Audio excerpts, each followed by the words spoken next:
to walk through neighborhoods, even in London, that aren't London. Has that been a shock to you? It's absolutely been a shock. I think it might be an emergency in the UK. I turned a block, and then all of a sudden, I wasn't in London anymore. People are expecting nuclear hellfire to rain down from Iran. An actual existential problem that we really should be paying attention to. I don't want to be that guy going like, hey, it's like the worst thing you can be, anti-immigration. What makes you feel like there's anything wrong with being the person who's anti-immigration?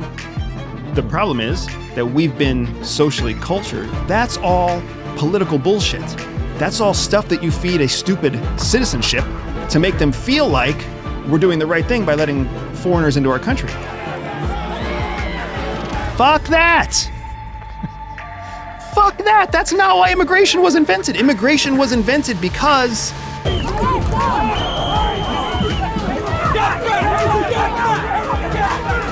That's it. That's why immigration exists.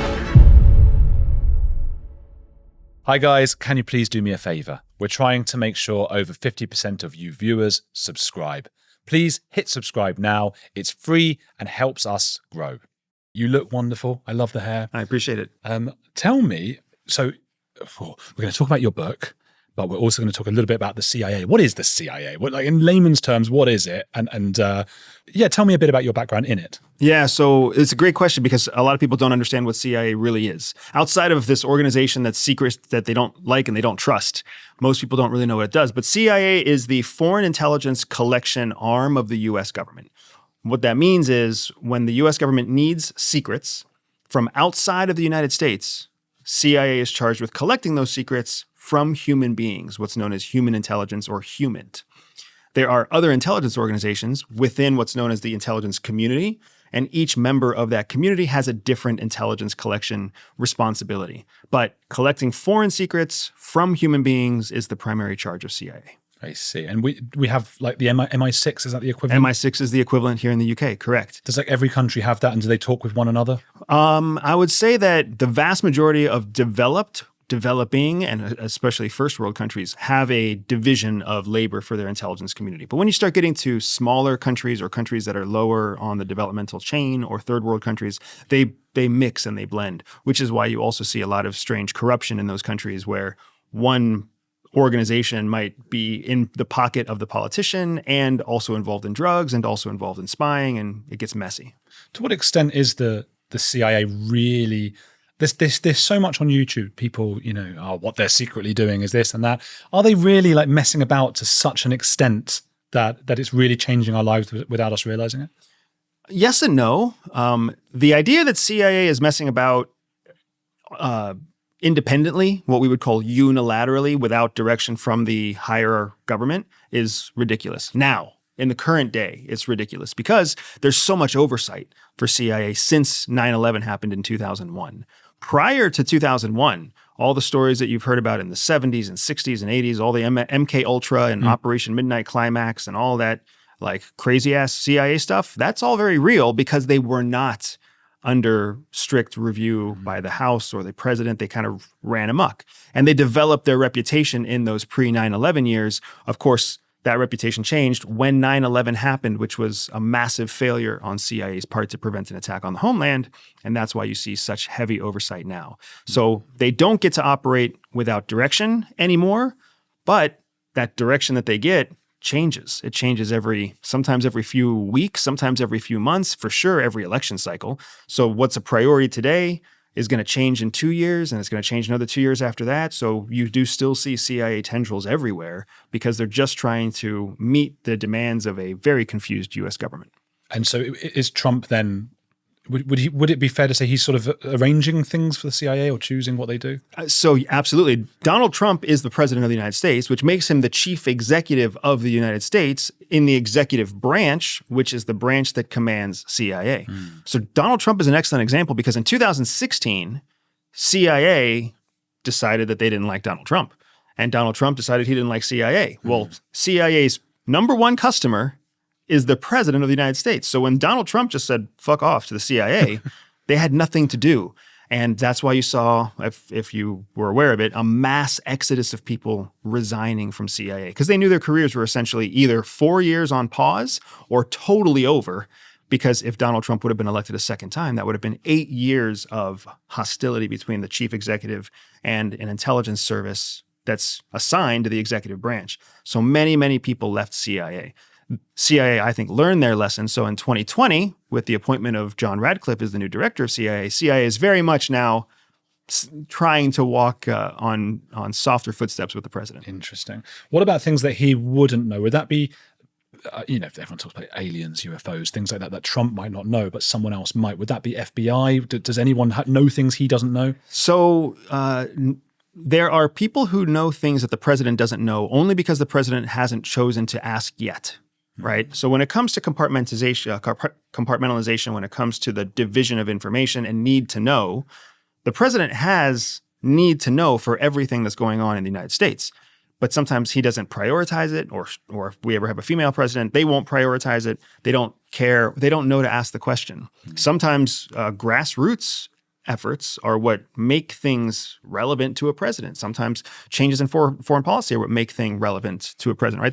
There's secrets that the CIA has right now about Madagascar, secrets that they have right now about Mauritius. You think the president cares? No. But we have them and he doesn't know them only because it's on page 300 of his daily brief. So you don't buy into the whole sort of, they're hiding stuff from Trump. The real people who run the country are these lizard people or Jews or whatever. I'm a Jew. I'm not. I don't mean it like that, but you know what I mean. I mean the overwhelming number of conspiracies, that say that Donald Trump is someone's puppet or whatever else. Yeah, I don't buy into any of those conspiracies because I have lived through too many intelligence operations to put any credence in the idea that secrets can actually be kept. Right? That's what I think. Secrets are very, very hard to keep. We often teach at CIA that secrets have a shelf life, like milk or bread. They go bad after a while. It's very hard to maintain them. And the more milk that you put on the shelf, it all goes bad. The more apples you put in a barrel and one goes bad, the other ones spoil that much faster, right? That's what lies are like. Truth is much easier to retain over the long run, right? Yeah. So people who believe that there are these conspiracies that are 70 years old, 100 years old, 50 years old, I mean, it's just a sign of how ignorant so many people are. They overestimate humans' the ability to keep secrets, I think. Absolutely. I mean, just think about how many mothers-in-law can't keep a fucking secret for 48 hours. Yeah. Right? How many spouses can't keep a secret for 5 days? How many kids already know there's no such thing as Santa Claus? Like, it's very hard to keep a secret, even from somebody who is isolated and truly ignorant, and maybe somebody who doesn't even know how to speak your language. Like, it's hard to keep a secret. So conspiracy theories are, when you really start to dissect them, they're more of a function of rational thought processes making up a story for themselves than they are of some very well-trained, highly efficient, very successful organization that can keep a secret. So they would say, I suppose the conspiracy theorists would say, well, hang on, we're not talking about mother-in-laws, we're talking about very trained individuals. But would you still say, like, there's just too many people need to know about these things? And not only that, but then once somebody knows a secret, in our world, we call it social capital. When somebody has a secret, that secret has value. It's like giving somebody a fucking block of gold. Yeah. You think they're going to just sit on that block of gold for 40 years? No, they're going to try to find some way of going to somebody and being like, hey, I've got this block of gold. And theoretically, if I had a block of gold, how would I turn that into cash? Like, that's what secrets are. But they could be doing that, and the person's paying them to keep the secret. I'm not tracking that one. They're going, my gold I have, which is the secret. How do I make some money from this? Right. One way, I suppose, is to tell the press. Right. Another way is to go to the person who is implicated in the secret and say, you're going to have to start paying me a retainer. So that's blackmail. Yes. Yeah. But blackmail, again, proven through case studies, blackmail is one of the weakest forms. It actually doesn't work very well because there comes a point when somebody's like, well, fuck it, I'm going to call your bluff. You go ahead and share the secret and we'll see what happens then. And then, because you can just as easily deny it, call it a deep fake, say it isn't real, and that you're now calling that person to the table to say, why don't you go spend your block of gold and let's see what happens? And it will lose all of its value the minute you put it on the table. The truth is, our institutions are broken. Universities, corporations, the media. Meanwhile, the people learning AI right now are skipping the gatekeepers and building independence. That's why I've partnered with Outskill, the world's first AI-focused education platform, and they're running a 2-day live AI mastermind workshop this Saturday and Sunday from 10 a.m. to 7 p.m. Eastern. That's 3 p.m. to 10 p.m. UK time.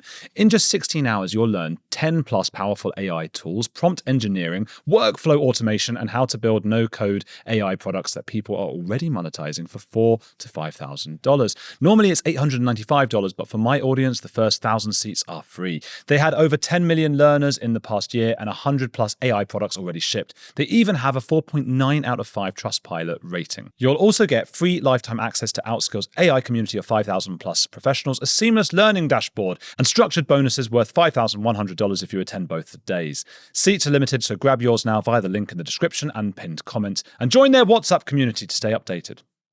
Do you think that we are... I'm just trying to think how to phrase this, because I just feel like there are so many countries with their own sort of foreign expert thing, the CIA equivalent, and all of these places. Everyone has their own interests. It feels like we're in a more almost selfish as a country place than we've ever been. Does that make sense? I'm feeling like every country's sort of out for themselves at the moment. I would say how I would describe your feeling is that we're more knowledgeable than we've ever been in the past. Countries have always been motivated by self-interest. I mean, that goes back to the 1800s. There were politicians and statesmen who were identifying that states don't have true friends. States just have true interests, right?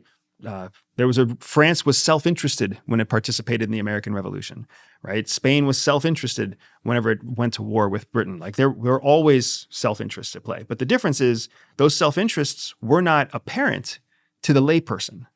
The layperson was just trying to fucking survive, just trying to make it through the Black Plague, just trying to find the next loaf of bread, just trying to make sure they didn't poison their kids with a piece of spoiled meat. They were just trying to survive, hoping for rain on their farm.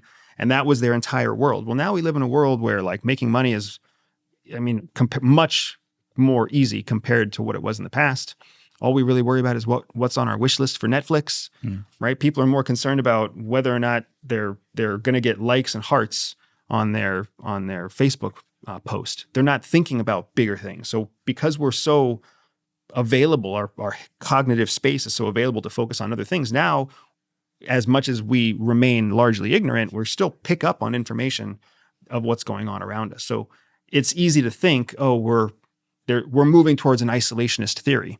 Oh, the United States is trying to abandon its allies and vice versa. I would say in reality, we're all just waking up to the fact that this has always been this way. The United States has always had to determine how much or how little to support an ally, right? It's just clearer to us now than it was in 1970 when we were, in Vietnam. I see. And to what extent are we all sort of staring at Netflix while larger geopolitical dangers are threatening our existential reality? Exactly. I look at my mother-in-law, my mother-in-law.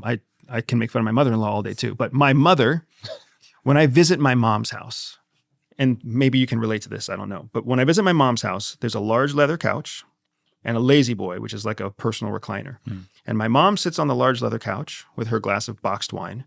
And my mom's husband sits in his recliner with a large glass of boxed wine. And they sit there and he rocks and she sits there and she watches the news every night, 6 o'clock. They watch the news and they bitch. And they bitch and they bitch and they bitch about the news and about the president and about the politics and everything else until 7:30 when the news ends. And then they flip over to something like America's Got Talent. And that's it. They bitch and then they binge. They bitch and then they binge. That doesn't change the course of humankind. But that's what's happening in hundreds of millions of households across the United States, and I would argue across the UK as well. There's people sitting around, they all have an opinion for one or two other people in their family, and they bitch, and then they binge. But when it comes time to vote, they don't get out of their sofa. And when it comes time to make a change, they don't make the change. And when they have to choose between sustainability or wasteful activity, they just stick to whatever's easier, right? It's always somebody else's problem to fix. And what are the great existential risks at the moment? The actual existential risks versus the perceived existential risks? Yeah, let's do one by comparison. Yeah, so I would say people are expecting nuclear hellfire to rain down from Iran, right? That's one thing that people are definitely worried about right now. People are waiting for the day when Russia launches nukes into Ukraine or when Russia invades NATO. There's another like hellfire. This is the end of Poland. Talk to any Polak, and that's what they're going to tell you. Like, oh, it's just a matter of days before Russia invades Poland. My producer's Polish. Don't know what he thinks. You're safe. Go on. But these are fabricated threats that we are fixated on because in our own mind, we have this cognitive bias called catastrophism. So we are catastrophizing what we envision to be a worst case scenario. Somewhere out there, somebody else is catastrophizing a different worst case scenario, right? They're waiting for a bomber to walk into their workplace or a school shooter to shoot their kid at school, or they're catastrophizing something else, walking downstairs or getting hit by a car when they're riding their bike. Like we all have a tendency, a cognitive bias, a distortion that makes us catastrophize the worst case scenario and put unrealistic value into the probability of that terminating point, right? An actual existential problem that we really should be paying attention to is the transformation of democracy across the United States and Europe. Multiple economic and sociographic studies have been done to show that democracy is measurably in decline. Actual democracy, as we've known it, is going away in democratic countries. Right? There are fewer democratic countries in 2024. At the start of 2024, there were fewer democratic countries than there were in the start of 1976. So as countries have revolutions, as countries evolve, as countries change, they are becoming less democratic. We are voting for politicians and going through political processes that are less democratic, that are more authoritarian, that are more populist, that are more, you name it, socialist. So we're actually watching the decline of democracy at the same time that we're watching certain declining countries claim that they're defending democracy. So we're really seeing what CIA calls an information warfare landscape, where the messaging that's being shared publicly is inconsistent with what's actually happening publicly, which just further creates a divergence between what's actually happening in the world and what people are really worried about in the world. The United States is a great example of this, where people are worried about the cost of milk and eggs. And they're completely blind to the fact that they're losing grip of controlling their own government, right? That people are being elected not based off of wins and losses and success supporting the American people or advancing the country. They're being voted for based off of narratives and messages that cause fear and panic at the voting booth. And it's not just the United States. There are actual politicians in Europe who are winning elections simply because they tell their electoral base, I'm pro-Trump or I'm anti-Trump. Like every other policy in the country doesn't matter because they're saying I'm pro or I'm anti. It just happened in Canada as well. So when you talk about democracy declining, I suppose you're talking about two kinds, I guess, actual regimes that are authoritarian maybe, and then also are you talking about a more abstract kind of people think they're voting, but they're not? So I would say it's not abstract, it's very tangible. And I'm specifically talking about the democratic idea of representation, right? Because representation and representational democracy is the democracy where the people believe that they get to set the pace, they set the direction of the country by the leaders that they elect. And then the leaders are supposed to represent the people who elected them, right? And then they represent that people higher up in the echelons of government. That's representative democracies. That's what's declining. The people are voting, and the representatives are not doing what's in the best interest of the people and not representing the people's best interests. But then for maybe 3 years, the people will be pissed with their representative until the next election campaign starts, the next cycle starts, and then messaging and narrative is rotated that makes people hate the opponent even more. So then they keep their person in place. The United States, we have no congressional limits on our Congress people. So somebody can join Congress when they're 26, be elected into Congress at 26, and they can spend an entire career, 2 careers worth of time in Congress, being paid as a congressperson to represent a congressional constituency. But when it comes time to vote, the only people who vote are 30%, 12%, 15% of that constituency. So it's not truly a representation of the people at all. Is an example of what you're saying. In the UK, for example, I think the number one issue has been for about 20 years now, immigration, more so than in the US, because I know the US has this situation with Mexico.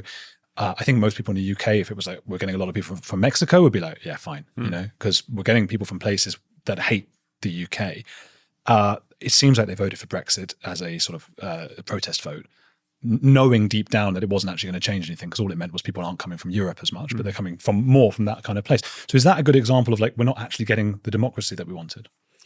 I would say yes, because there was a message that made British UK voters believe that leaving the EU was going to result in a fix to this immigration problem, instead of teaching them what the actual immigration problem was, instead of bringing to the forefront policies that could actually curtail immigration.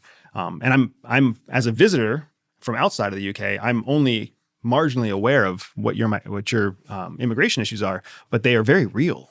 And it's really powerful to see how many people are genuinely concerned, and to walk through neighborhoods, even in London, that aren't London. Has that been a shock to you? It's absolutely been a shock to me. I walked through like a Little India yesterday. It wasn't called Little India, but that's how I describe it, because I turned a block and then all of a sudden I wasn't in London anymore.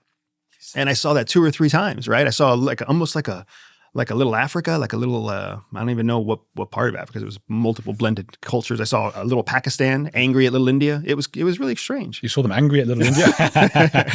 It's such a shame, because I think people like you, I mean, you're really into lots of cultures. You speak all these languages from the Far East, and it's so fascinating. You're obviously fascinated. You're in the CIA. You're really interested in other cultures and things like that. I am as well, and love other countries and love other and have lived in many different countries. And then I don't want to be that guy going like, hey, you don't want to be anti. It's like the worst thing you can be, anti-immigration or whatever. But do you think that it is a problem for a country when it's just so fractured? It's funny, because what you're getting at there is a question of ideology, right? You just said yourself, we don't want to be the person that's anti-immigration. Well, why not? What makes you feel like there's anything wrong with being the person who's anti-immigration? The problem is that we've been socially acculturated, right, to believe that immigration is like a human right, that immigration is a good thing, that immigration is democracy. Fuck that! Fuck that! That's not why immigration was invented. Immigration was invented because countries needed to survive, so they needed to bring in skilled workers from other countries, or they needed to bring in labor-intensive workers from other countries to do jobs that the local skilled workforce couldn't do. That's it. That's why immigration exists. It's not supposed to be fair and just, and we're here to help people, and we want to make sure that refugees have a safe place. No, that's all political bullshit. That's all stuff that you feed a stupid citizenship to make them feel like we're doing the right thing by letting foreigners into our country. If the foreigner doesn't benefit the fucking country, they shouldn't be here. There's some other place they can go where they can benefit that country there, but that country isn't here. So when you're bringing in people who are unskilled, uneducated, and then when they come here, they also don't acculturate to your country, that's not an immigrant. That's a transplant. That's a person who's just bringing their culture, their life, their society to you to feed off of you, to feed off of your land and your taxes and your benefits to help them, not the other way around. And that's not me being anti-immigration. I am all for immigration. I come from a country that was built on the backs of immigrants who had something special and they gave it to the country that they moved to. That's completely different than giving safe haven to a bunch of broke and poor people because you feel like it's the nice thing to do. I suppose, just to devil's advocate that, we evolved with social cohesion as a big part of that, and there is a sort of desire to want to be a good person. That's part of it, and that sort of involves going, okay, can we help these people? I'm often told, Jewish family, I'm often told, oh, your guys, they were in England already, but had they been in Germany or somewhere, they'd have been taken in by the Brits, and thank God for that, and all those kinds of things. How do we square those two things, together? Do you have children? Not yet. Not yet. Are you married? Yes. Okay. Do you have nice things in your house? Nice furniture, nice carpets, nice rugs? Nothing amazing, but it's okay. How often do you let a stray animal into your house? Never. But doesn't that stray animal need a safe place? And doesn't it need a warm, clean meal? And doesn't it need water? And wouldn't you feel better if you could save an animal? I suppose, though, it would be that's a less direct way of doing it. When it's countrywide, you're sort of going, okay, it might be a drain on resources a little bit, but it's not going to affect me in the same way as having someone actually coming and living in my house and being on my sofa. That's exactly what it is. That's the breakdown. When you let somebody into your country, what your country is your home. If you don't view your country as your home, I would recommend you find the country that is your home and go there, right? Because this is your property. If you're not invested in your own country enough to protect it from stray animals, then what are you doing here? Because I promise you, if you look to your left and your right, one of your neighbors is protecting the whole country as if it is their property. We do have a bit of a situation now. Like it's actually, I think it might be an emergency in the UK. I don't know. I don't know how. I mean, how across this are you? Are you? Do people? Because when I've been to the States, everyone's like, "What the fuck has happened to the UK?" Oh yeah, this is really odd. Because it's people who really hate the country, and they're quite open and honest about it. They come and then they start protesting against this country. Well, in the United States, we just had riots in California where people were holding a Mexican flag over a burning car. Yes. Right? I mean, and that was people protesting illegal immigration, like not immigration. They were literally protesting illegal immigration. So already acknowledging that they wanted to protect an activity that was illicit, that was not legal. So we have many issues in the United States with immigration. You have some pretty significant issues here in the UK. I think one of the things that makes the UK so interesting is that our immigration comes from one land border, by and large. People worry about Chinese immigration. People worry about some other immigration that comes from like Cuba and other parts of Latin America. But primarily in America, it's Mexicans coming across a border to do like unskilled labor. Yeah. And there's many parts of the United States that run functionally on the backs of unskilled labor. So it is a very real kind of one-dimensional problem for us. What you have here is very different. Not to mention the fact that to get here, people are crossing oceans, almost guaranteed to get to the UK, right? Yeah. Well, they come in the dinghies from France, and there's like 1,000 a day. It's insane. It's insane. Like in the United States, they walk. Yeah. They might walk a very dangerous route, but that dangerous route doesn't involve, the idea of drowning along the way. And then no one knows what to do. Do you turn them back? And you don't want to end up, killing these people. Some say just shoot them, which is mental. You can't just. There are places in the United States where that's exactly what we do. Really? You shoot them if they come over, the Mexicans? Sometimes, I mean, there are reports in the United States. There are instances in the United States where people have been swimming across a border and they will get shot in the water. There are instances where people are climbing fences and they will get shot on the fence.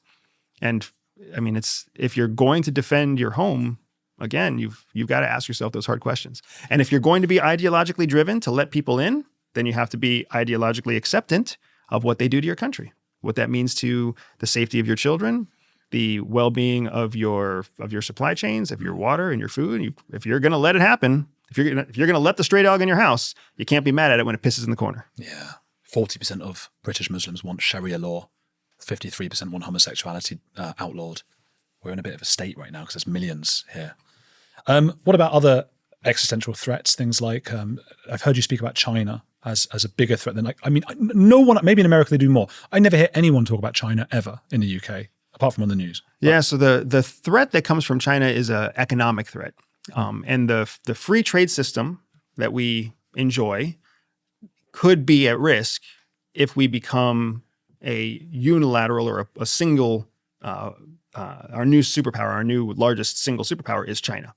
Because the way that China does business is not according to free trade, right? China forces trade.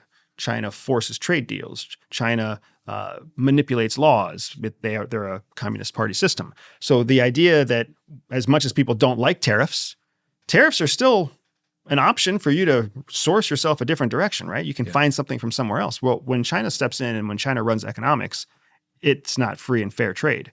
They will tell you who you have to buy from, or else you will fall under some kind of penalty.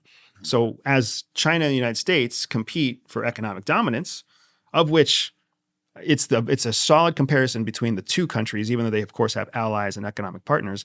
But as China rises in their economic power, the United States declines. And that's not like the United States declines only at the rate that the United States hurts itself. It also declines at the rate that China rises, because as two countries reach equilibrium, as two countries reach what we call parity, the losing country is actually losing twice as fast because they're losing both their advantage and their actual economic power, right? So the US dollar declines in value, but it also declines in long-term value. So the opportunity cost of the US dollar is dropping just as fast as the actual value of the US dollar. And vice versa, the yuan or the renminbi is increasing in trade value just as much as it's increasing in opportunity cost value, which makes other countries watch as the two kind of reach comparison. It makes other countries start moving to the China side because they're like, wow, China's going to catch up. Anybody who's watched like a rugby game and seen the underdog start to climb up, everybody starts thinking about the underdog way more than they're thinking about the team that's ahead. How does that affect you and me and the average person watching? Do you want to start speaking Chinese? Why would that? Oh, to do business and things like that. Bingo. Because they're not going to do business in your native language. They're going to do business in their native language because they would have the power to do that. In many ways, that's what happened with English. It's just that, you know, in the UK and in the United States, it's also our native tongue. But we forget the fact that the language of aviation is English. The language of finance is English. Every country in the world has to learn English. We don't stop to think twice about that. But we will stop to think twice if we're like, well, shit, I've got to get my grandkids into a school where they'll learn Chinese. Not just Chinese, but they have to learn Mandarin Chinese with simplified characters because that's what the mainland Communist Party speaks. Not the Taiwanese Chinese with traditional characters, not Cantonese, but actual Beijing-style Chinese. We have never had to think about that in the United States or in the UK. Now we might. Wonder with AI and everything, maybe, you know, I mean, and this is something that bothers me having learned languages. It's like, oh God, I spent so much time trying to do that. And now everyone can just do AI and everything. That doesn't seem to me like as big of a threat as, say, Iran and the idea of Iran getting a nuclear bomb. Would you say that's a bigger threat? This is where we're perversing probabilities versus catastrophizing speculation, right? Iran with a nuclear weapon, I would argue, is not the same as Iran using a nuclear weapon, right? This whole debate about whether or not we eradicated Iranians' uranium enrichment facility or whether we eradicated their capability to create a nuke or what we think we did or didn't do. Most countries want nuclear weapons so that they never use them. That's the goal. That's the strategy. The strategy is put a fence around your yard and then put a big snarling dog in the yard so that nobody comes in your yard, right? Most of us can put a fence up. That's just border. But we can't all put a snarling dog inside. So then people still hop your border. Other dogs still shit in your yard, right? Like that's the way it works. Well, once you have a nuclear weapon delivery capability, not just a nuclear capability, but a weapons delivery capability, people stop shitting in your yard, right? North Korea has nukes. I think it's estimated they have about 20 to 40 nuclear weapons. Nobody preemptively strikes North Korea, right? People have been talking about how unjust the Russian invasion is of Ukraine for 3 years. Nobody is invading Russia. Ukraine is claiming to have invaded this small section of Russia, right? And they have, but nobody's helping them because nobody wants the big snarling dog, the nuclear weapon, to come out of Russia. So why did we preemptively strike Iran? Specifically because they didn't have a dog in the front yard. So did we actually stop them from getting that dog? Or did we just motivate them to go to the fucking dog store or go find the stray and have a snarling dog in their front yard? Get 2 dogs. I suppose some people would say that Iran is different in that, firstly, it has an ideology that subscribes to this whole, you know, martyr and 72 virgins for everybody who blows people up and blows themselves up. And secondly, because they've explicitly said, we want to destroy America and Israel. So when they tell you what they're going to do and then they start, you know, uranium enrichment, is that a difference maybe? Yes, it's a difference because if you stop to think about it critically, if you get past the rhetoric and think about it critically, how would you destroy, Israel's smaller than the United States and much closer. How are they going to destroy Israel? How are they going to do it? Are they going to drop a bomb in Tel Aviv? Are they going to rain 5 bombs from north to south and just turn the whole piece of land into like a nuclear wasteland? If they do, does that destroy Israel? Are they trying to destroy Israel at all? Or are they trying to destroy Judaism? Right? When you start to actually think about it critically, you can't help but land on, is it just crazy ass rhetoric? Or is it actually something that they have a plan to do? Because to truly destroy something like Israel, especially if you did use nuclear weapons, if you use nuclear weapons, you would kill a bunch of Israel citizens for sure. And then the whole world would come back on you. But if you're a martyr, if you're like an ideological lunatic, and you're dead, then you're dead. You don't care though. We don't care. Having sex with all the virgins. Go knock it out, guys. Yeah. If that's what you think is waiting for you on the other side, you're going to fail in your mission to destroy Israel. Do you think? And you're going to fail in your life. Well, would it fail if they nuclear bombed Israel? That's the end of Israel. That's not the end of Israel. See, this is the thing that people don't understand. Existential threats are not threats to people. Your country doesn't care about you.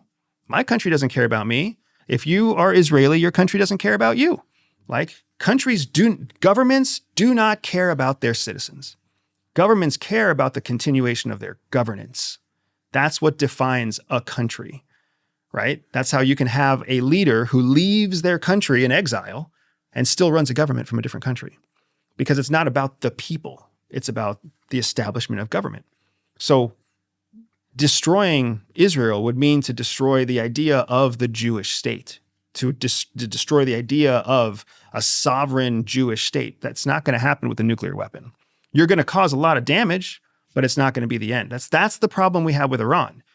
Destroying the theocracy of Iran is so much bigger than just killing the Ayatollah, right? And if you do kill the Ayatollah, how do you know you don't just strengthen the ideology that is a theocracy of Iran? I wonder, though, if the difference is that you've got 2 billion Muslims in the world. So if you killed like a bunch of people in Iran, there's people to take their place. Whereas Israel is half the Jewish population in the world. So from 15 million, it suddenly goes down to like 6 million. Yeah, but to your exact point, there are still people to take their place.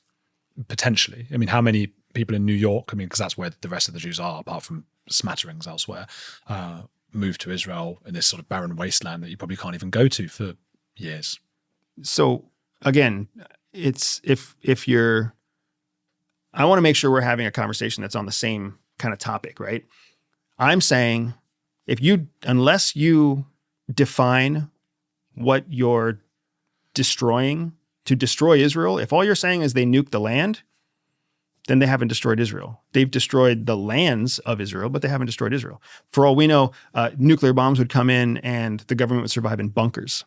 For all we know, the government, they already have a chain of survivability, and a whole new government is already sitting and residing in the United States somewhere, just in case of an all-out attack. Right? Does that mean Israel's been destroyed? No. If anything, the bombs are going to fall. There's going to be lightning in the sky. And then the next day, Israel's going to say, we're still here, just to make Iran look bad. So even if they were to kill millions of people, millions of Jews, millions of Israelis, Israel would still stand. And that's the point I'm trying to make. The idea that we preemptively struck them because they were an imminent existential threat is actually not factually true. They could have been an imminent nuclear threat. That could be true, but that's not what we called them. We called them an imminent existential threat. Well, guess what? They still exist. They're still an existential threat by the definition of what you're trying to say, right? They may have their nuclear capability degraded, but it's not destroyed. If anything, they're motivated now to find their way to a nuclear weapon some other way. One of the advantages that we've had with Iran is that Iran wanted I'm losing my vocabulary on this one. They wanted a indigenous nuclear capability, which means they wanted to be able to build their entire nuclear capability from the ground up inside Iran. They didn't want to have to borrow technology from Russia or North Korea or China. They didn't want to have to borrow or get any help. They wanted it to be indigenous. Well, we just wiped out their indigenous enrichment capability, theoretically. We don't know how much it's actually destroyed. So are they willing now to stop focusing on indigenous capability and go to friends? Because they are literally like, they can ring on the doorbell of Kim Il-sung and get actual weapon warheads right now. They can get medium-range ballistic missiles from Russia. They can get guidance systems from China. They can borrow Iraqi militia that are already sympathetic to their cause in Iraq, and they can bring in a short-range ballistic missile that's got a nuclear-tipped warhead from Iraq. Do you think it was a mistake then to go in? Absolutely. Absolutely. I think what the United States did by dropping bunker busters in a limited conflict activity was just a showpiece. It was just an opportunity for the president and for Pete Hegseth to show off American capabilities. It didn't really have any significant strategic benefits. If we have degraded them so that they can still develop a weapon in 3 years, that's not what the goal was. The goal was to stop their nuclear enrichment program. At least that's what I understood the goal to be. Maybe they didn't state a goal at all, right? Maybe this was all just show. Do you think Trump is angling for a Nobel Peace Prize? Not anymore. Yeah. Well, that's why he was swearing, wasn't it? Because it's like, oh, you've blown my chance. Do you see what he was like, Israel didn't fucking listen, or whatever it was. Which is funny because his Peace Prize nomination, I'm pretty sure, came from a Ukrainian.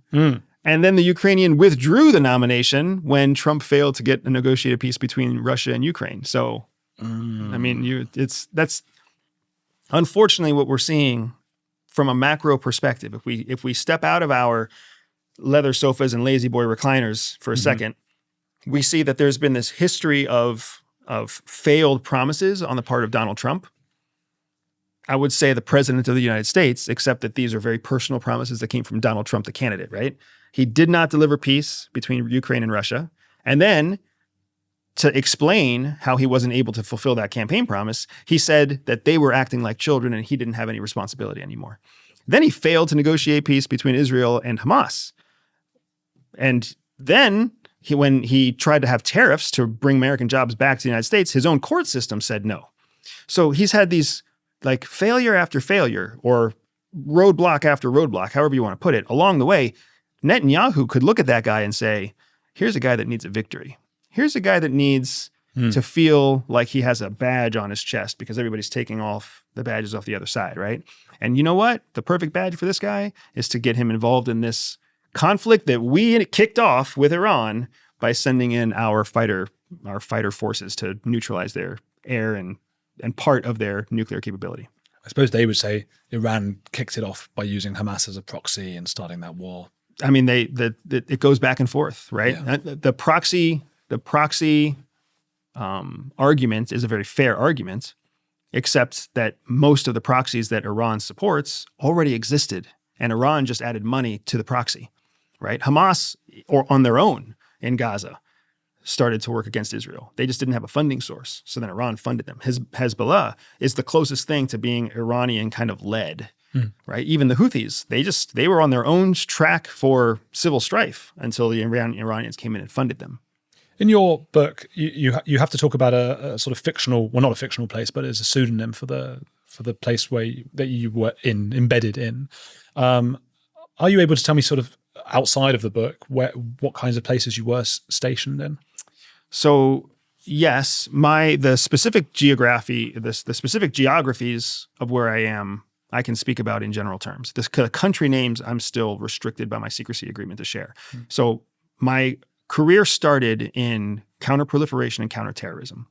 Counterproliferation is the prevention of proliferation of nuclear weapons and nuclear support tools around the world. So that really was a kind of a global mission set. And then counterterrorism was also largely global, but the terrorists that I pursued were largely in the Africa and Southeast Asia regions, those kind of developing new over-the-horizon terrorist threats. IL or IJI in Southeast Asia, and then the Muslim Brotherhood, and then your extremists that were coming from the Horn of Africa. So that was a lot of my early career. And then as my career progressed, it was a natural movement to move from those threats to East Asia and Latin America, because East Asia and Latin America became the secondary homes for many of the same target sets. So my time at CIA was largely focused on Latin America and East Asia. So are we having Islamist issues in Latin America? Latin America is less about Islamist issues and more about transnational proliferation, drug, money laundering, all the stuff that feeds the bad guys, right? Okay. The sort of El Salvador, Nicaragua kind of. I am not a fan of Bitcoin. I am not a fan of cryptocurrency that isn't regulated, in large part because I've seen how the test cases for the utilization of those tools is largely criminal. Interesting. And so, yeah, I guess tell me, oh, you know what I wanted to tell you actually, yeah, because I don't know if you won't have seen, but I imagine, but in the UK we got this Prevent, which is what sort of looks at terrorists, and they seem to be making an attempt to make it not sort of 95% Muslim as an issue. So they've changed what they're calling terrorism now, and they say that people who believe that their culture, the white English or the English culture, is being replaced, are now they count as terrorists now. Say that one more time. If you believe that British culture is at risk of being replaced by immigration, then you are now a suspect by prevent of being a terrorist.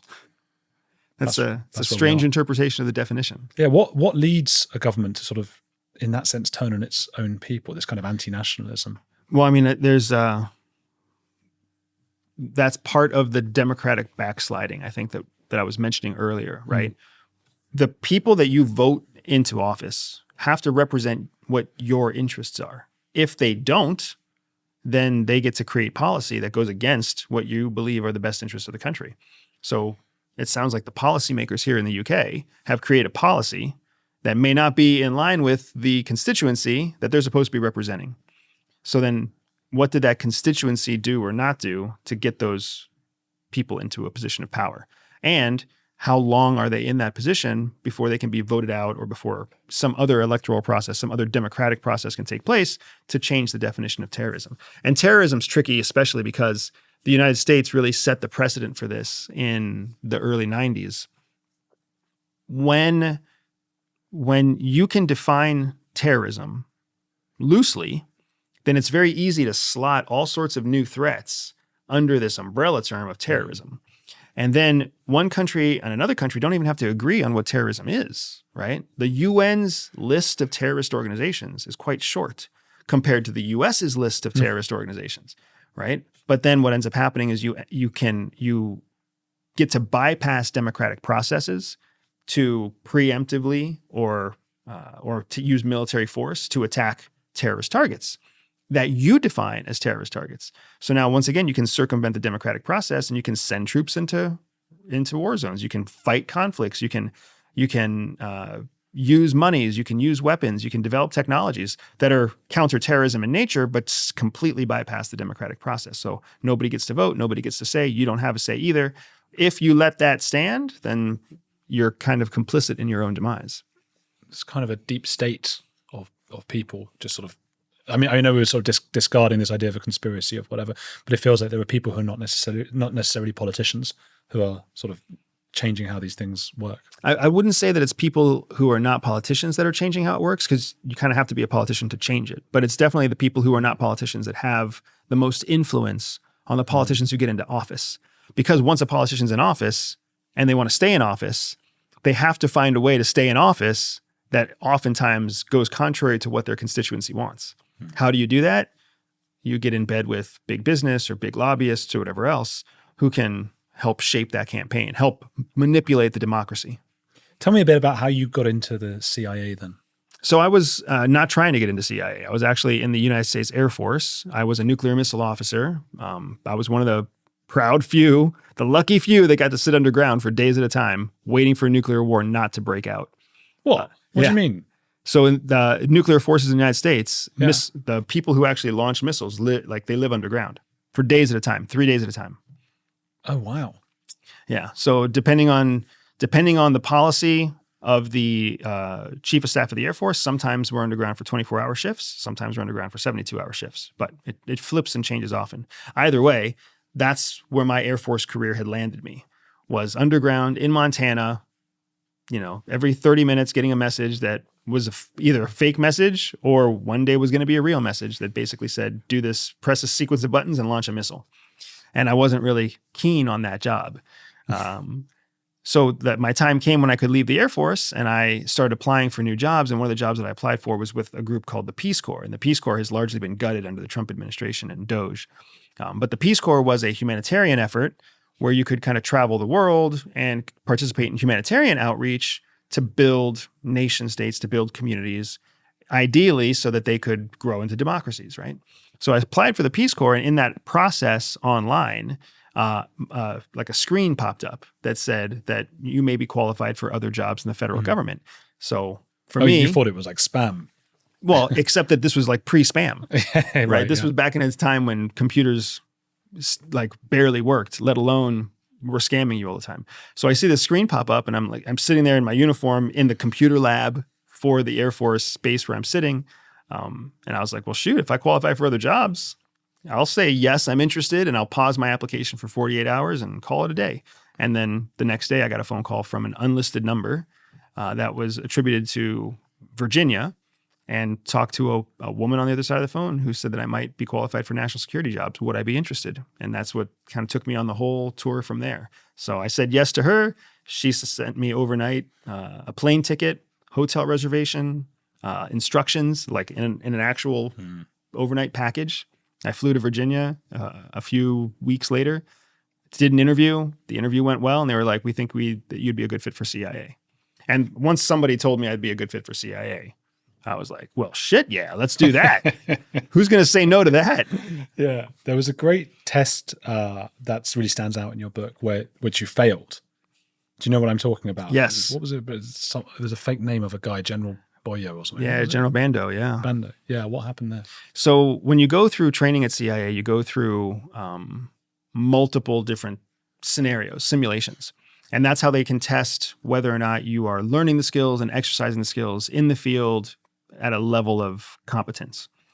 So one of those exercises was with this general, this role player who was playing the role of a general.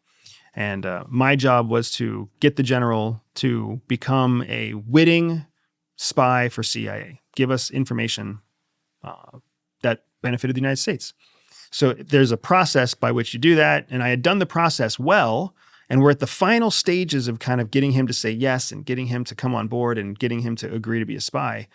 And in that situation, the instructor, the role player, wanted to test my ability to control the situation, to maximize safety. So he asked me whether or not I would meet at a certain location at a certain time.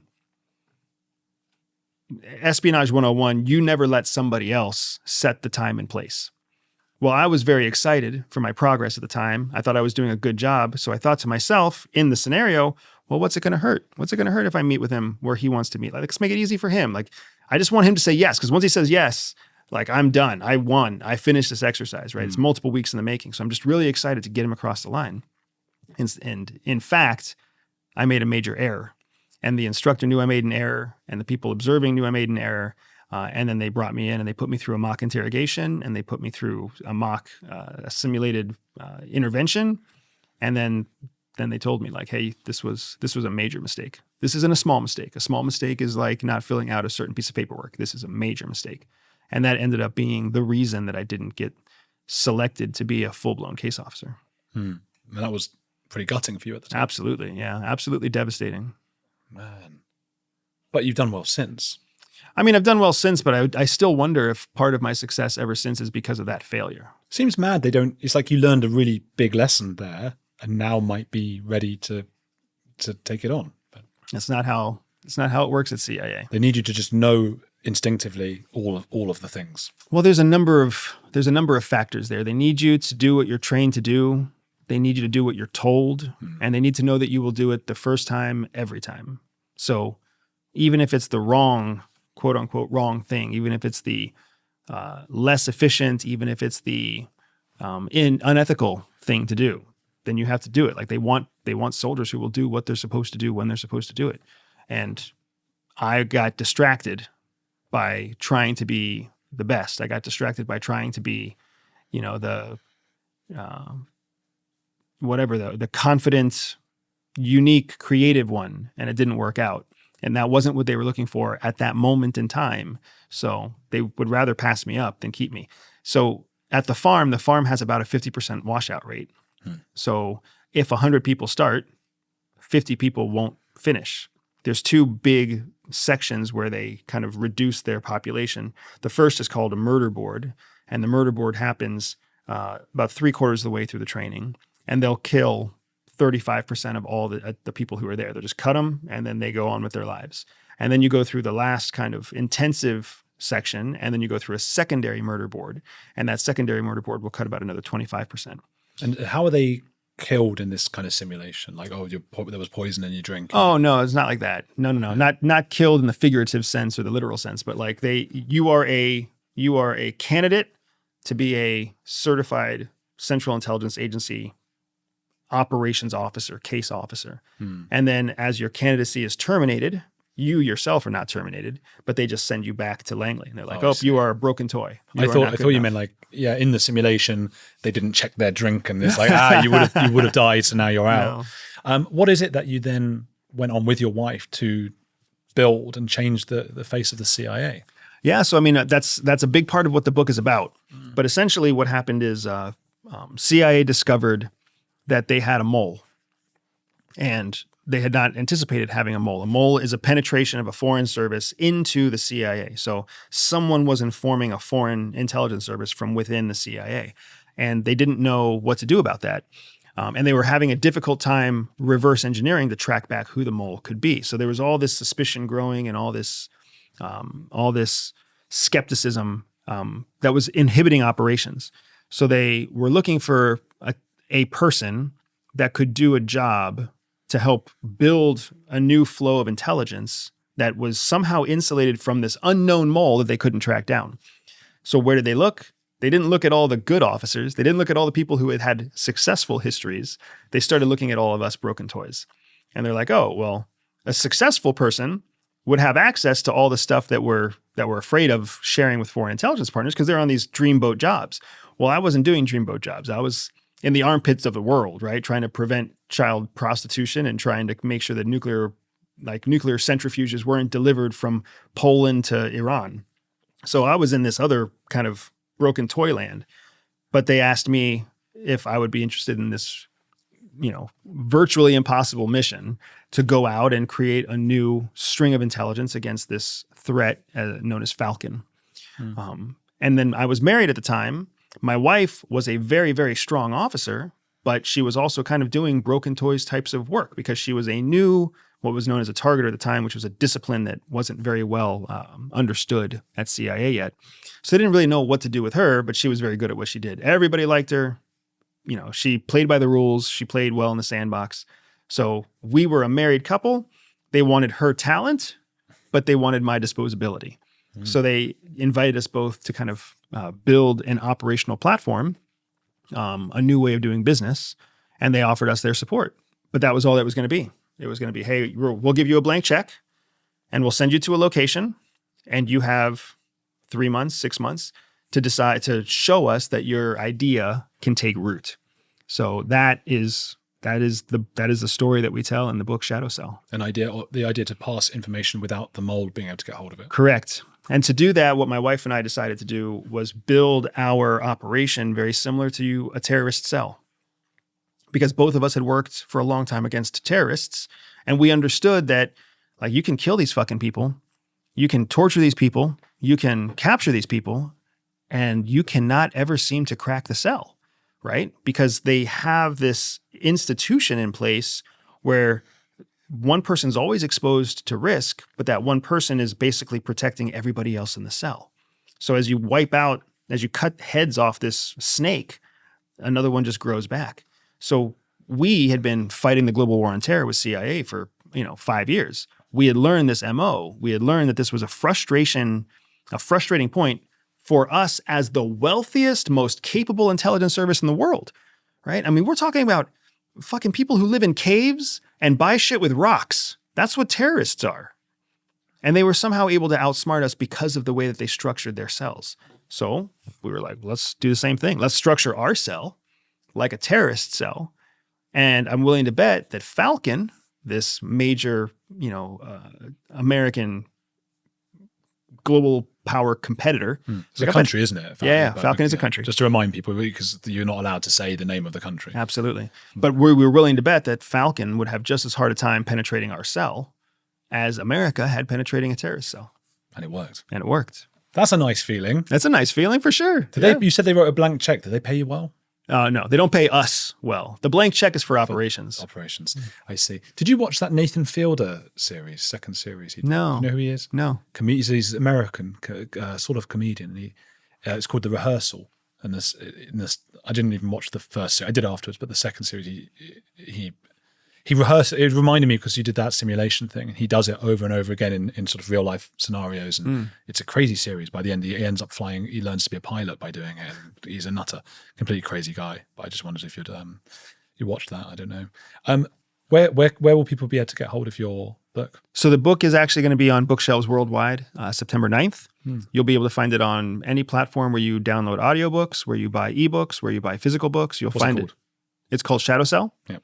And Shadow Cell, you'll find it in the airport. You'll find it in bookstores all over the United Kingdom, all over the United States, all over the world. We'll have a link for it, but I really enjoyed it. And it's like, it's my kind of book because it's like gonzo journalism. It's all just like, you're off and then your wife's getting a little bit, she's writing some and then you're writing some, and I really enjoyed it. So hopefully people will go out and purchase that because we'll have that link and people should read that. It's fascinating. Who's a heretic that you admire?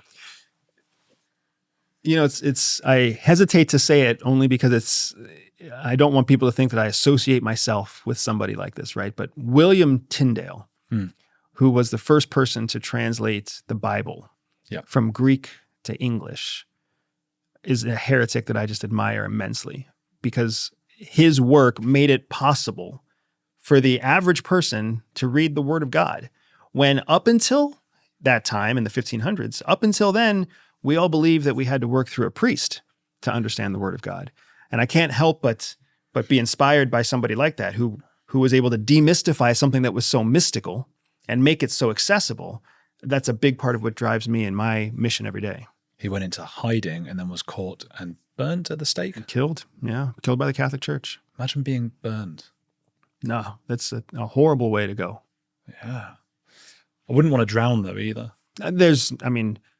The forms of killing and the ways of dying that are traumatic like that there's no good solution, whether it's crucifixion, beheading, none of these are good. Beheading, your brain is still alive. So you're in this basket and your brain can still see what just happened for like half a second. For a few seconds, for enough time that when you actually die, you know that you just lost your head, which is crazy. You'd be like, oh, shit. And then that's it. That's it. Wow. It's a final thought, right? Are you religious? I am. I am Protestant, which is another reason why William Tyndale is very near and dear to me. And I was born again. I was actually, I found my way to Christ when I was 27. Does that help you through difficult times? It does. It does. Even though there's a level of rational thought, I think that's what helps me is that there's no rationalizing your faith. You can try, and then if you look at yourself critically, you're always like, that doesn't make any sense. Yeah. But it helps kind of keep you humble because it shows you that you're not as smart as you think you are. I'll put that in the trailer. Just when you say, you're not as smart as you think you are. People are like, oh, there's going to be an argument now. Well, people please go out and get Shadow Cell. Shadow Cell's the right. Yeah, I always worry I'll say the book name wrong, but it is Shadow Cell. And it's brilliant. Please go and get it. Link down below. And you're on all these socials and things as well, aren't you? Absolutely. You'll find me. Channel. Absolutely. Find me everywhere at Everyday Spy, or if you just look up Andrew Bustamante. And I will also include links below. Oh, brilliant. Brilliant. And hit the like and keep watching the channel.